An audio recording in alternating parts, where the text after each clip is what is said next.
하나님이 찾으시는 예배자라는 제목으로 함께 말씀을 나누고자 합니다. 신종 코로나 때문에 사실 오늘 참 많은 고민을 하며 이렇게 예배 임하게 됐습니다. 일주일 동안 여러 군데서 전화들이 오고 여러 목사님들이 전화를 오시고 그러면서 우리 가곡교회가 예배를 드리느냐 그걸 자꾸 물으시더라고요.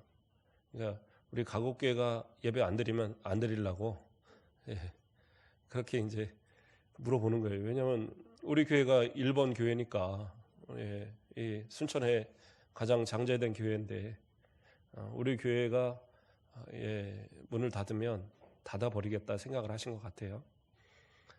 우리가 지난주까지만 해도 모든 예배 다 빠지지 않고 드리려 했는데 오늘 예배 조정은 좀 있습니다. 그러나 이 주일 오전 예배만큼은 이렇게 예배를 드리려고 합니다.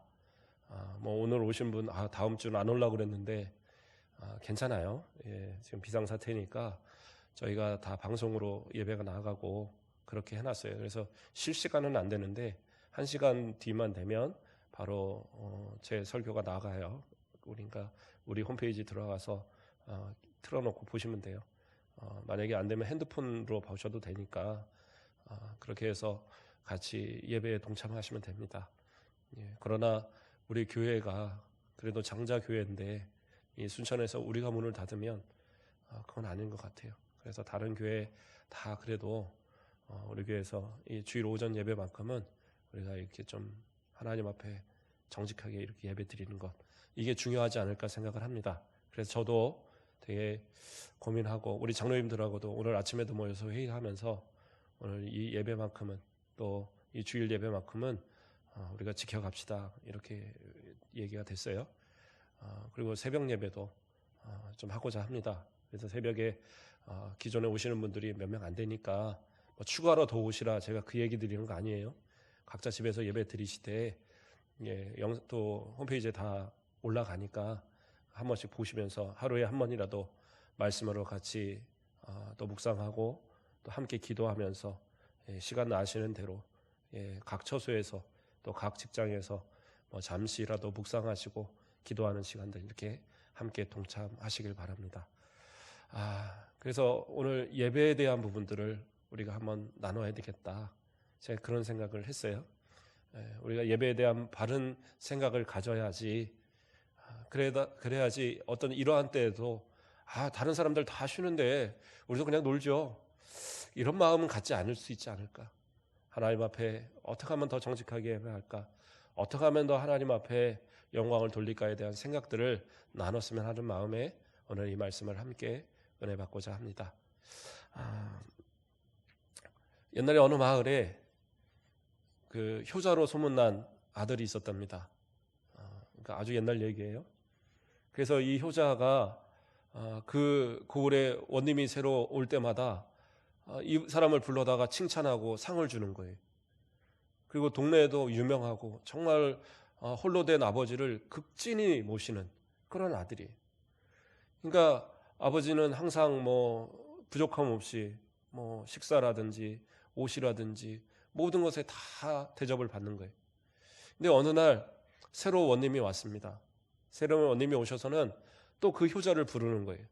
그러니까 효자가 오늘도 상을 주시려나 보다. 그리고 이제 갔어요. 갔더니 그 효자라는 그 사람 저 형틀에 갖다 묶어.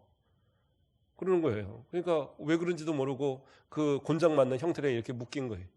그러니까 묶어놓고는 자 곤장 10대만 때려라. 그리고 이제 때리는 거예요. 그러니까 영문도 모르고 맞는 겁니다. 그러니까 이제 아버지가 그 소식을 듣고 관하로 쫓아간 거예요. 아니 우리 아들이 왜 맞는가요?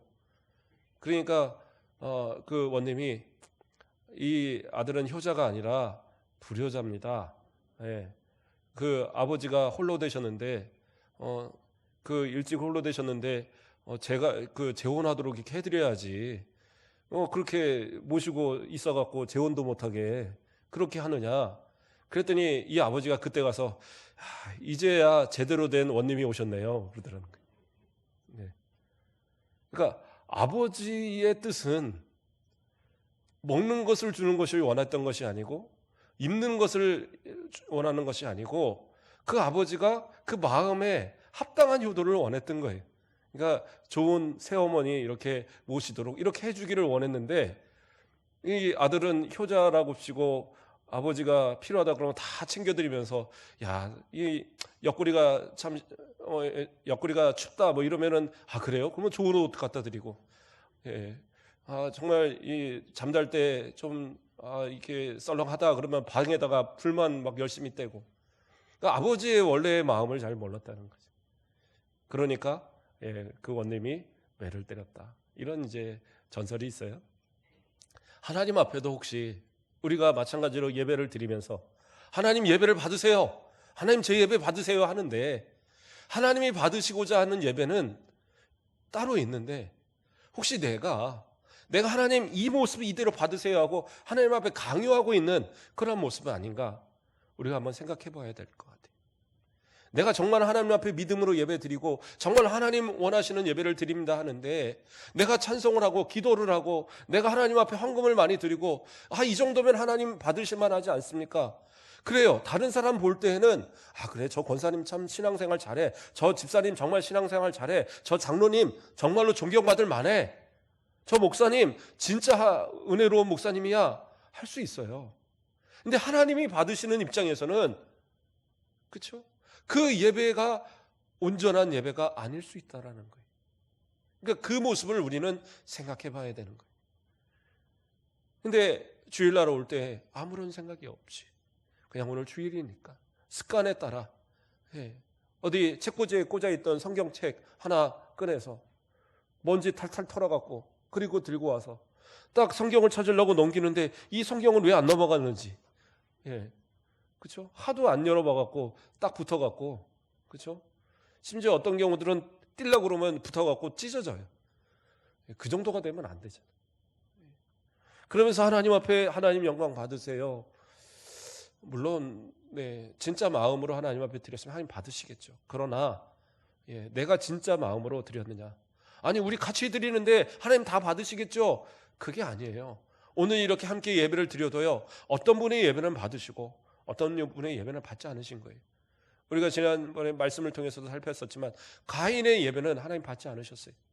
아벨의 예배만 받으셨어요. 뭐 물질의 차이가 있어서가 아니에요.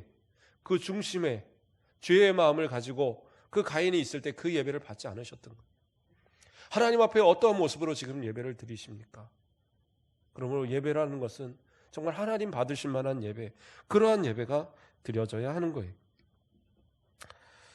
이사야 29장 13절 말씀을 보면, 주께서 이르시되 이 백성이 입으로는 나를 가까이 하며 입술로는 나를 공경하나 그들의 마음은 내게서 멀리 떠났나니 그들이 나를 경외함은 사람의 계명으로 가르침을 받았을 뿐이라 얘기하고 있어요.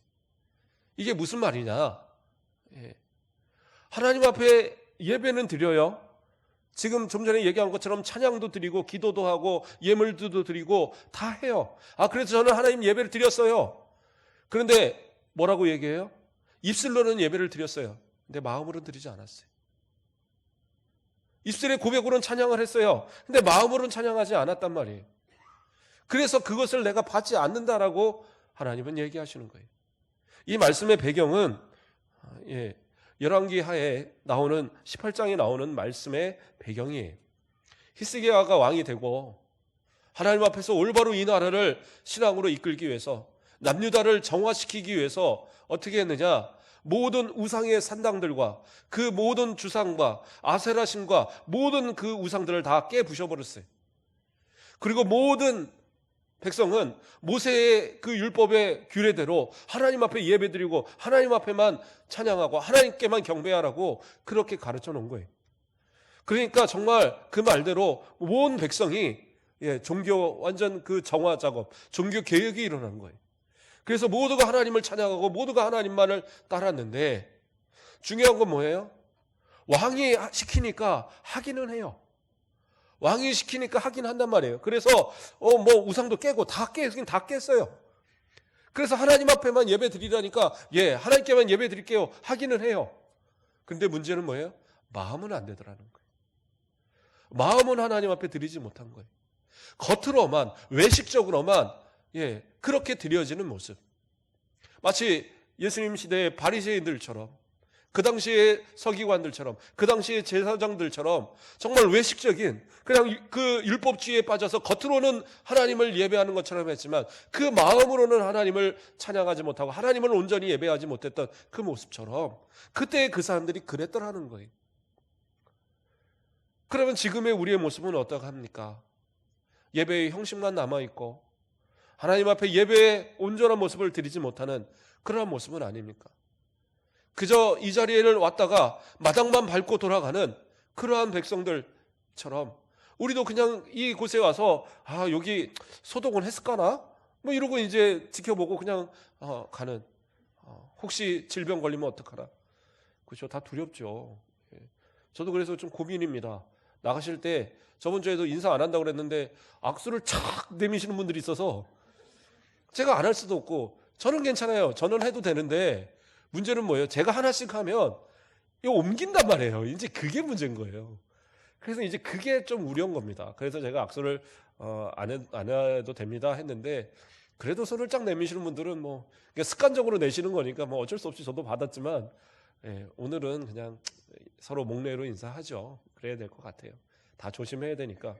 또 갑자기 신문에 나서 뭐라고 그러죠? 슈퍼 전파자 해서 가곡교회 정무세 목사님 악수를 통해서 다 전파하다. 이러면은 이거 좀 심각할 것 같아요. 어쨌든 좋아요.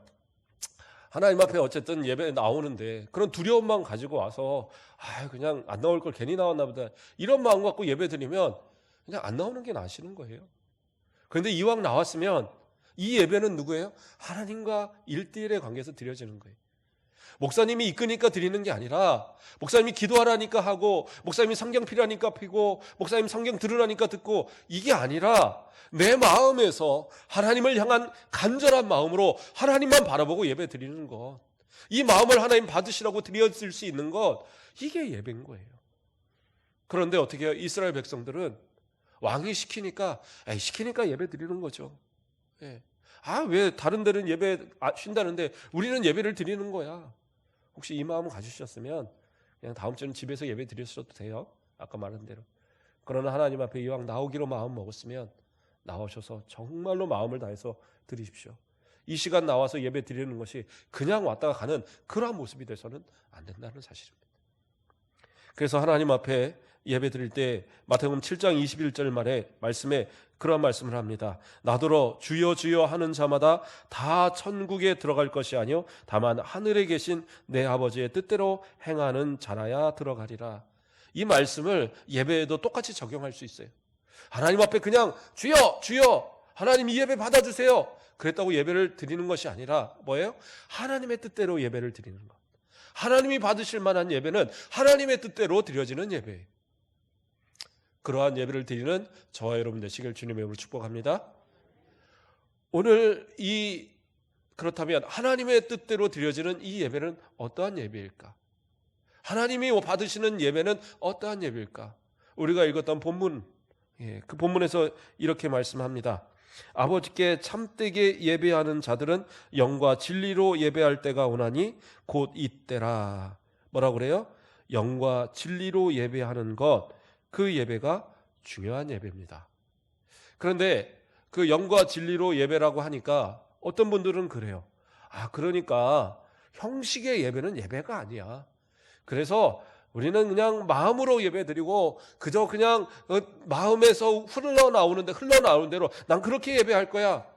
그래갖고 무슨 열린 예배, 비냐드 예배, 구도자 예배, 이런 예배를 만들어요.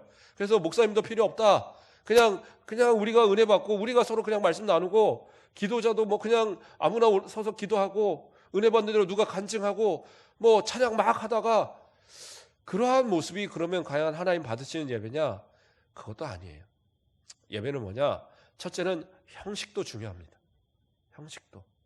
그래서 형식은 어떻게 드려지는 거냐? 마찬가지로 하나님이 원하시는 방법대로. 민수기에 보면 26장 61절 말씀을 봉독해 드립니다. 나답과 아비후는 다른 분을 여호와 앞에 드리다가 죽었더라. 나답과 아비후에 대해서 얘기합니다. 나답과 아비후는 어떤 사람이냐? 아론의 아들들이에요. 아론의 장자와 차자입니다. 그런데 이들이 하나님 앞에서 아론과 더불어서 아론과 나답과 아비후가 제사장으로서 모든 백성을 대신해서 하나님 앞에 제사 드리고 그 성막에서 분향하고 그러한 모든 일들을 감당하게 했어요. 그러므로 그들이 번갈아가면서 하나님 앞에 드리고 하나님 앞에 이렇게 온전하게 나아가서 그 일들을 감당을 하도록 세워졌습니다. 그러니까 얼마나 영광스러운 모습입니까? 그렇죠? 다른 지파의 같은 레위인 안에서도 다른 족속, 다른 그 계열들은 하지 못해요. 근데 누구만? 아론의 계열만 드리는 거예요. 레위인이라고 다 제사장이 아닙니다. 그래서 고라 자손들이 고라가 니네만 왜 제사장이 되냐? 우리도 제사장이다 해갖고 반역을 했다가 하나님께서 완전히 멸해버리셨잖아요. 그랬던 것처럼 상당히 영광스러운 그런 자리에 있는 사람들이 바로 이 나답과 아비후였어요. 그런데 이들이 어떠한 죄를 범했느냐? 하나님의 번제단에 그 하나님께서 내리신 불로 인하여 그 번제되어진 그 꺼지지 않게 보관했던 그 불 안에서 그 불씨를 가져다가 그 분향할 때, 다시 말해서 향을 아침적으로 저녁으로 피워드릴 때 거기다가 그 불로 불을 비췄어야 돼요. 그 불씨를 갖다 놓고 그 향을 넣어서 그 향로에서 향이 이렇게 피어나도록 그렇게 했어야 되는데 하나님이 원하시는 그 불이 아닌 다른 불로 그것을 드렸던 거예요. 그러니까 어떻게 해요? 하나님의 불이 나와서 그들을 태워 죽였어요. 근데 놀라운 사실은 그 시체들을 이제 끌고 나가거든요. 끌고 나가는데 그 시체들을 나갈 때 뭐라고 표현이 되냐면 그 옷 입은 채로 끌고 나갔다고 나와요. 그래서 어떤 분들은 그 불로 태워서 이 사람을 죽게 했지만 이건 하나님의 심판이기 때문에 그러니까 우리가 태우는 것처럼 이렇게 타면 태워서 죽을 정도가 되면 옷이 남아있을 수가 없잖아요. 근데 옷 입은 채라는 얘기는 뭐냐면 옷이 타지 않았다는 거예요. 그러니까 하나님의 전적인 심판이라는 거죠. 만약에 그냥 옷이 다 타 있었으면 사람들이 생각할 때 아이고 그 불 붙이다가 잘못해서 불이 옮겨 붙었구만 이럴 수 있는데 그게 아니더라는 거예요. 자, 어쨌든 하나님의 심판으로 인해서 그들이 어떻게 해요? 한 달 한시에 그 둘이 죽게 됐어요. 아론이 상당히 힘들어할 때 모세가 슬퍼하지도 못하게 합니다. 가족들로도 슬퍼하지 못하게. 왜요? 이건 하나님의 심판이니까. 그렇게 두려운 역사가 일어났던 이유가 뭐였느냐? 다른 불로 드렸다라는 거예요. 그러니까 하나님이 원하시는, 하나님이 정하신 방법대로가 아닌 다른 불로 드린 그 예배, 그걸 하나님이 받지 않으셨던 거예요. 그래서 형식이 중요한 겁니다. 그런데 성경 그 앞에, 민수기 그 앞에 어디에 그 불로, 하나님이 정하신 불로 드리란 말이 있습니까? 없어요. 찾아보니까 없더라고요. 그러면 왜 하나님 그렇게 얘기하셨어요? 자, 이것이 아론도 또 모세도 또 다른 그 모든 사람들이 그 불이 하나님이 주신 불이라는 걸 알았어요. 그리고 아마 이 나답과 아비후는 그 아론이 그 불에서 취해서 향을 피우고 또 다른 제사를 드리는 이러한 모든 것들을 아마 봤을 거예요. 그럼에도 불구하고 그들이 그것을 따라 행하지 않았던 겁니다. 말로 해서가 아니라 그렇잖아요. 우리가 아버지한테 아버지의 어떤 뭐라고 그럴까요? 아버지한테 효도하고 어머니한테 효도해야 되는 부분들을 가르쳐줘야만 하는 거 아니잖아요. 그렇죠? 그냥 무조건 아버지 어머니는 나한테 내가 원하는 대로 해도 다 좋아해. 그래서 밖에서 실컷 사고 치고 들어와서 아버지 저 사고 잘 쳤죠? 그거 원하시는 건 아니잖아요. 부모를 섬기는 방법이 다 있는 거예요. 요즘에는 뭐 그렇게까지 하지 않지만 예전에는 아버지가 숟가락을 들기 전엔 숟갈도 들지 않고, 그렇죠? 아버지의 밥은 미리 퍼갖고 그 아랫목에다가 갖다 넣어놓고, 그렇죠? 뭣도 모르고 가서 입을 퍽 했다가는 또 이 밥이 땡그르르 굴러다니고, 그러면 다시 다 먹어갖고 몰래 다시 덮어놓고, 안 그래 보셨나요? 저는 그랬는데. 뭐 그렇게 어쨌든 아버지를 공경하는 법에 대한 그런 모습이 있잖아요. 그러면 또 밥을 막 먹다 보면 또 옛날에는 밥솥도 그거 잘 안 썼을 때니까, 보온밥솥 이런 게 잘 안 썼을 때니까 딱 할 만큼만 해놨는데, 또 자식들은 또 이 눈치도 없이 가서 저거 나도 배고픈데 막 그러면 아버지는 그 밥 먹다가 그것도 남겨갖고 그래 너 먹을래 하고 또 한 숟갈 주고, 그렇죠? 그럼 어머니는 아버지 거 또 뺏어 먹는다고 뭐라고 하고, 그럼 눈물 찔끔 흘리고 뭐 그런 기억 없으셔요? 제 여동생이 그래갖고 아버지 드시는데 옆에서 나도 밥 먹을래 하고 숟갈을 드는데 밥이 없는데, 그러니까 어머니한테 혼나고, 그러니까 아버지가 또 덜어서 주시고 막 그러더라고요. 자, 어쨌든 아버지를 섬기고 어머니를 섬기는 방법들이 있잖아요. 그건 가르쳐줘서라기보다는 당연하게 해야 되는 거잖아요. 하나님 앞에도 마찬가지라는 거예요. 꼭 뭐 성경에다가 너 이렇게 하나님 꼭 섬겨야 돼? 그러니까 성경에 그거 안 나왔으니까 이건 해도 되지 않아요? 그러니까 어떤 분들은 그러잖아요. 술, 담배 하는 분들이 성경에 어디 술 먹지 말라 그랬어요. 술 취하지 말라 그랬지. 담배는 아예 나오지도 않는데요. 그냥 담배 펴도 돼요. 꼭 그렇게 말을 해서 써놔야지 알아요? 안 써놔도 알잖아요. 그게 지키는 거잖아요. 마찬가지입니다. 하나님 앞에 예배를 드리는 것도 형식이 있어야 돼요. 그 형식은 어떻게 해요? 오랫동안 교회에서 전통적으로 세워놓은 예전이라는 것이 있어요. 예배의 전통에 따라서, 예배의 전례에 따라서 그 예배는 이루어져야 됩니다. 그래서 우리 이 가곡교회 주보에 이렇게 올라와 있는 예배의 순서, 이거 그냥 우리 장로님들하고 목사님들이 그냥 이거 우리 이렇게 합시다. 예. 요거는 오늘날 좀 빼볼까요? 이렇게 해서 만든 게 아니에요. 예. 우리 대한예수교 장로회 총회 합동 측 예배 모범에 있는 순서입니다. 그 순서에 따라 정한 예배의 순서입니다. 그러니까 어떤 분들은 이거 예배 좀 재미없는데 다 빼버리고 그냥 찬양만 실컷 하다가 그러다가 기도 그냥 하고 그 다음에 말씀하고 땡 하면 되지 않습니까? 예, 오후에 우리 찬양 예배는 그렇게 하는데 그건 이제 찬양 예배로 따로 드리는 예배니까. 그러나 하나님 앞에 이렇게 정하여 드리는 예배의 순서는요, 이대로 지켜서 드려야 되는 거예요. 그것이 좀 재미없고 좀 지루할지라도 교동문을 왜 한대요? 기도하는데 사도신경은 또 왜 부른대요? 그런 찬양은 또 하나만 하면 됐지 왜 한 3번씩 한대요? 그거 아니에요. 예배는 기도도 말씀도 찬양도 이것이 조화롭게 균형 있게 이루어져야 되는 거예요. 그래서 그 모든 것을 다 감안해서 하나님 앞에 예배를 온전히 드리도록 그것이 잘 전통적으로 준비되어 내려오는 겁니다. 그러므로 이러한 형식도 지키는 것이 성경에 묵도하고 뭐하고라고 적혀 있지 않아도 이것 또한 전통적으로 내려온 이러한 예배의 형식도 분명히 지켜야 되는 거예요. 앞서서 우리가 읽었던 이사야 29장 13절에 나오는 말씀이 형식을 지키지 말라는 얘기가 아니에요. 형식은 지키는데 마음이 없는 게 문제지 형식이 잘못됐다는 게 아니에요. 그러면 어떻게 해요? 형식을 지켜야 돼요. 자, 그러면 형식을 지켜주는 예배. 그러면 뭐예요? 이제 다시 형식만 지켜서 되는 게 아니라 그러면 어떻게 해요? 마음을 지켜야 되는데 마음으로 하나님 앞에 드리는 방법은 아까 다시 그 처음 우리 구절에서 뭐로요? 영과 진리로 예배를 드리는 것. 하나님 앞에 영과 진리로 드리는 예배, 그 예배가 하나님 받으시는 예배라는 거예요. 그래서 그렇게 예배 드리는 자를 뭐라고 그래요? 아버지께서는 자기에게 이렇게 예배하는 자를 찾으시느니라 얘기하고 있어요. 어떻게 해요? 영과 진리로 예배하는 자. 그러면 우리가 형식에 맞춰서 예배 드리면서 영과 진리로 예배를 또한 드려야 되는 거예요. 영으로 드린다는 거, 진리로 드린다는 거 무슨 얘기입니까? 이거는 번역에 약간의 오해할 수 있는 소지가 좀 있습니다. 왜냐하면 영과 진리로, 옛날에는 신령과 진정으로 이렇게 얘기하니까 영으로 진리로 이렇게 수단으로 해서 예배를 드려야 되나 보다. 그게 아니에요. 원어에서는 뭐냐면 엔 푸니마티 카이 알레데이아 이렇게 돼 있어요.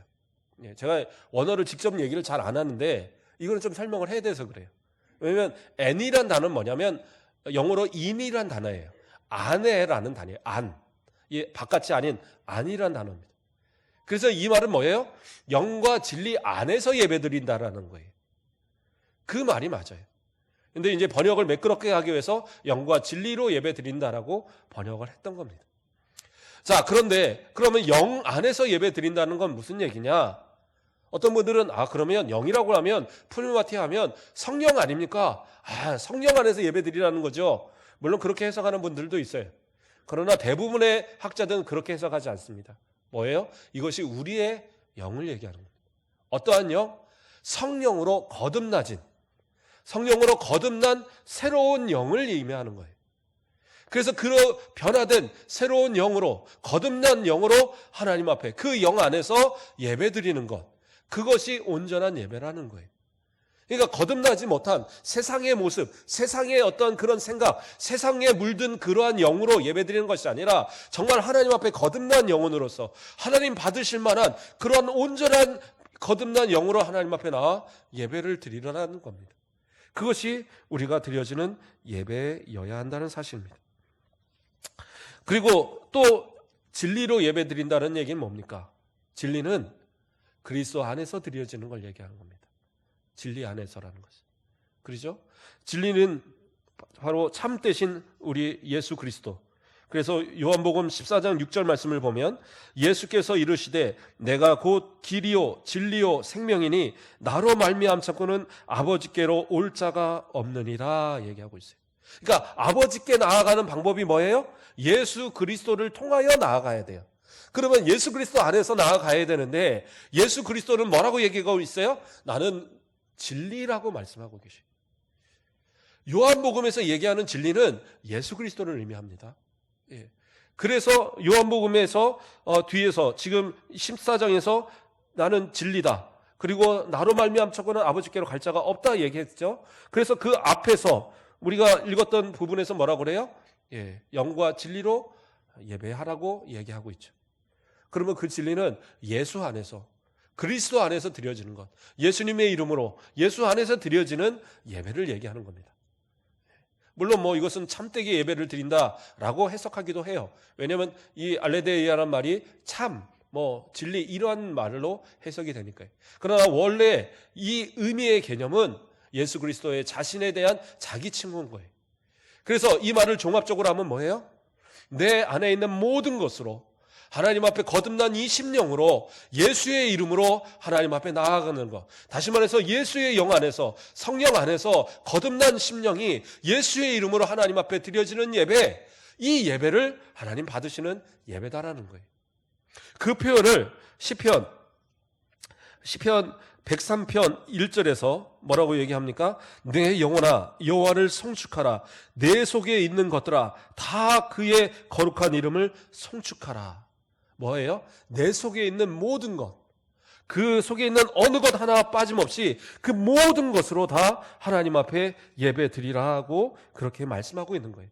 그러니까 어느 것 하나도 내 안에서 벗어나는 것이 있어서는 안 된다라는 거죠. 그러니까 내가 드리는데 내 마음은 딴 데가 있고 내 머리만 여기 와 있다? 그건 하나님 앞에 예배 드리는 게 아니에요. 내 머리는 여기 있는데 자꾸 내 몸은 밖으로 가려고 그래요. 빨리 예배 드리면 도망가야 되는데, 그렇죠? 저 빨리 하러 가야 되는데, 족구하러 가야 되는데, 이런 생각이 내 마음에 가득하면 그건 하나님 앞에 예배 드리는 게 아니에요. 정말 예수 그리스도 안에서 부름받은 우리 성도들이 거듭난 그 심령을 가지고 정말 온전히 한 마음 되어서 예수 그리스도의 이름으로 하나님 앞에 간절한 마음으로 드려지는 이 예배, 이게 영과 진리로 예배 드리는, 하나님 받으시는 예배라는 사실입니다. 그런데 이렇게 예배 드려야 되는 이유가 있어요. 그 전제가 뭡니까? 하나님은 뭐라고 말씀하셔요? 하나님은 영이시다라고 얘기하고 있어요. 그래서 하나님은 영이시니 예배하는 자가 어떻게 해요? 영과 진리로 예배하라라고 말씀하고 있는 거예요. 그러면 하나님은 영이시다라는 얘기는 어떠한 얘기입니까? 하나님은 출애굽기 32장 8절 말씀을 보면 그들이 내가 그들에게 명령한 길을 속히 떠나 자기를 위하여 송아지를 부어 만들고 그것을 예배하며 그것에게 제물을 드리며 말하기를 이스라엘아 이는 너희를 애굽 땅에서 인도하여 낸 너희 신이라 하였도다. 이게 무슨 말이에요? 하나님께 계명을 받기 위해서 모세가 시내산에 올라갔어요. 근데 40일이 가까워 오는데 안 내려오는 거예요. 모세가 안 내려오는 거예요. 그러니까 백성들이 뭐라 그랬느냐? 아론을 쫓아가서 우리가 볼 때 모세는 이미 죽었다. 죽었으니까 우리한테 이 애굽에서 우리를 인도한 신을 달라. 그럼 우리가 그 신한테 예배하겠다. 이렇게 한 거예요. 그러니까 아론이 어떻게 했느냐? 다 금부치를 모았어요. 그리고 만든 것이 뭐예요? 송아지였어요. 그걸 만들어 놓고 이것이 너희를 인도할 하나님이다라고 가르쳐 준 거예요. 그러니까 그들이 거기다 놓고 아주 막 신나게 춤을 추고 예배를 드리는 거예요. 그 모습을 하나님이 보셨어요. 그리고 모세에게 얘기하는 거예요. 저들이 지금 그렇게 하고 있다. 아니 뭐라고 하느냐? 저거 싹 쓸어버리고 내가 너로 3인족 만들어버릴까? 이렇게까지 얘기하셨어요. 하나님은 뭐예요? 영이셔요. 하나님은 영이시라는 것은 어떤 의미입니까? 어떠한 형상으로도 하나님을 표현할 수 없다라는 거예요. 우리가 생각하는 모든 형상은 다 피조물이에요. 하늘의 해도, 달도, 별도, 돌도, 나무도, 큰 고래도, 코끼리도, 그렇죠? 어떤 것이라도 우리가 머릿속에 상상하는 어떤 것이라도 이건 다 하나님의 창조물일 뿐이에요. 아주 기괴하게 뭐를 만들었어요. 야, 이것이 하나님 아닐까? 아니요. 그것도 다 우리가 어딘가서 보고 어디서 들은 생각, 그것이 조합돼서 만들어지는 거예요. 그러므로 우리가 상상할 수 있는 존재가 하나님이 아니세요. 그 하나님은 영이시라는 건 뭐예요? 우리가 도저히 상상할 수 없는 분이라는 의미예요. 그 하나님 뭐라고 그래요? 어떠한 형상도 만들지 마라. 그 우상을 만들고 절하던 그들을 향해서 계명을 주신 것이 뭐예요? 가장 첫 번째가 나 외에 다른 신을 내게 두지 말라. 그리고 두 번째로 주신 것이 뭐예요? 어떠한 형상도 하늘에 땅에 땅 아래 물속에 아무 형상도 만들지 말라고 말씀하셨어요. 나는 그것이 아니라는 거예요. 그게 하나님은 영이시다라는 거예요. 그러므로 나는 하나님을 섬겨야 하면서 돌을 섬기고, 나는 하나님을 섬겨야 하면서 나무를 섬기고, 나는 하나님을 섬겨야 하면서 태양을 섬기고, 무슨 부처를 섬기고, 무슨 다른 신을 섬기고, 힌두교의 송아지를 섬기고, 다 가짜라는 거예요. 하나님 아니라는 거예요. 뭐든지 잘 믿으면 되죠? 이건 아니에요. 잘못된 시각입니다. 오직 하나님만이 영광 받으시고, 오직 하나님만이 예배 받으시는 그러한 존재시라는 거예요. 그러므로 그 하나님을 향해서 예배 드리는 것, 그것이 진짜 예배예요. 또 하나님은 영이시라는 건 어떤 의미입니까? 하나님은 어디든지 계신다는 의미예요. 어디든지. 하나님이 계시지 않는 곳이 없어요. 우리가 잠잘 때도, 우리가 일할 때도, 우리가 공부하거나 또는 우리가 무슨 나아가서 어떤 놀거나 취미 활동을 하거나 어떠한 순간에서도 하나님은 다 지켜보고 계신 거예요. 그 안에 함께 계세요. 그러면 어떻게 돼요? 우리는 영과 진리로 예배하라는 건 뭐냐? 단순히 그냥 이 앉아서 예배 드리는 것만을 의미하는 게 아니에요. 삶을 통해서 내 모든 삶의 모습이 하나님 받으실 만한 영의 모습, 거듭난 심령의 삶의 모습, 거듭난 심령으로서 오직 예수 그리스도만 통하여 살아가는, 예수 이름으로만 살아가는 그리스도인이라는 이름을 가진 그 우리 성도들의 삶을 의미하는 거예요. 그러한 삶의 예배, 산제사라고 표현하였죠. 그 하나님 받으시는 그 산제사로 드리는 그 삶의 예배가 하나님 앞에 드려지는 예배인 거예요. 그렇죠? 오직 하나님께 영광에 대해서 우리가 얘기하면서 말씀드렸었죠. 오늘 이렇게 예배드리고 월요일날 예배드리지 않으면 그 예배는 참된 예배가 아니다. 뭐예요? 하나님 받으시는 이 예배, 그래요. 하나님 앞에 하나님은 여기시니 제가 정말 영과 진리로 하나님께 예배를 드렸습니다. 아멘. 좋아요. 그 다음은 어떻게 해야 돼요? 삶을 통해서 나아가 그것을 지켜가야 된다는 사실이에요. 그것이 하나님이 받으시는 온전한 예배, 그것이 우리가 드려야 될 참된 예배의 모습이라는 거예요. 그래서 하나님은 뭐라고 그래요? 바로 이러한 예배하는 자들을 찾으신다라는 거예요. 예수님 그렇게 말씀하셨어요. 이렇게 예배하는 자들, 이렇게 예배하는 자들을 찾으신다. 그래서 하나님이 찾으시는 예배자는 누구예요? 거듭난 심령으로 하나님 앞에 온전한 마음으로 예수 그리스도로만 영이신 하나님 앞에 나아 예배하는 그 모습, 그것이 진정한 하나님 앞에 예배드리는 성도들의 모습이라는 사실입니다. 말씀을 정리하겠습니다. 시편 29편 2절 말씀에 보면 여호와께 그 이름에 합당한 영광을 돌리며 거룩한 옷을 입고 여호와께 예배할지어다 얘기하고 있어요. 예배할 때 어떻게 하라고 그래요? 그 이름에 합당한 영광을 돌리며. 우리가 그렇죠? 주기도문 할 때 뭐라고 고백합니까? 예. 이름이 거룩히 여김을 받으시오며. 그 고백을 얘기하는 거예요. 나의 삶을 통하여, 나의 예배를 통하여, 나의 마음을 통하여, 나의 입술의 고백을 통하여, 나의 마음의 진정한 영과 진리로 드리는 이 예배를 하나님 영광 받아 주시옵소서. 이 고백이 그 영광, 이름에 합당한 영광을 돌리고 거룩한 옷을 입고 뭐예요? 삶이 예배에 합당한 모습.